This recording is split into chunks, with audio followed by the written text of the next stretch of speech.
nonverbal cues. And I put here, and even when we're synchronous or asynchronous, those same verbal cues could come into play too.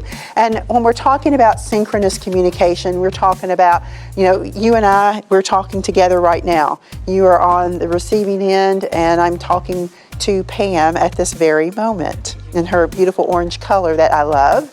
And so asynchronous would be both of us are not on the end of the communication at the same time. So I might send an email that you might send later, and then you would see that and then respond to me after a while. So when we are communicating, what are some of those nonverbal cues? So Lisa gave us a great example earlier about just when we are not paying attention and just sort of a little lackadaisical with our attention span to someone else. What are some of those other nonverbal cues? Oh, yes, ma'am. I got that. I got that. That got my attention.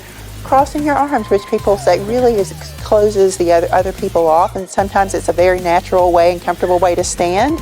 And I have to think, let me open myself up, and I'm talking with other people. What are some other nonverbal cues? Yeah, leaning forward, right. Yeah, that says a lot about, am I in tune? Am I a little bit more relaxed and laid back? Yeah. Yes, your face. Right. Your face, it reminds me of that song, It's Written All Over Your Face. That's an old tune. I don't know if you guys know that one. You don't have to say a word. Your smile, and something else. But anyway, smiles go a long way. Absolutely. And what about when we are asynchronous or using like email or text? What are some of the body language cues that come across, or nonverbal cues? You don't respond? Pardon? Exclamation points, all caps that you mentioned earlier? Yeah.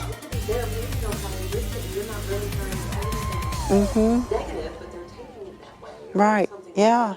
Yeah, and on the interpretation side, there are all types of things that influence interpretation. So some of the things that you mentioned, cultural differences, different parts of the country that we're from, and how we may say something, and the slang or the words that we may use, or people's preferences. So a lot of these things. So we've looked at this CRISP model, and one of the things I want you to remember about being crisp and communicating crisply is Lay's bag of potato chips. All right, does anybody like Lay's, like potato chips? And so what is it that they say about Lay's potato chips? Can't eat just one. So first of all, they're crisp. Oh, you hear that? They crunch, and they are so good that it's not a snack without the whole bag, right? And so our communications are not only, succinct and brief, but all these things that we've just been talking about that are so important elements of communication, but also that it's the connections. It is the connections that we're making with other people that make it work. So it's the whole bag, it's the whole thing, and it's the network of relationships that we're building with our communication. So I want you to remember the bag of Lay's potato chips when you think about crisp communications.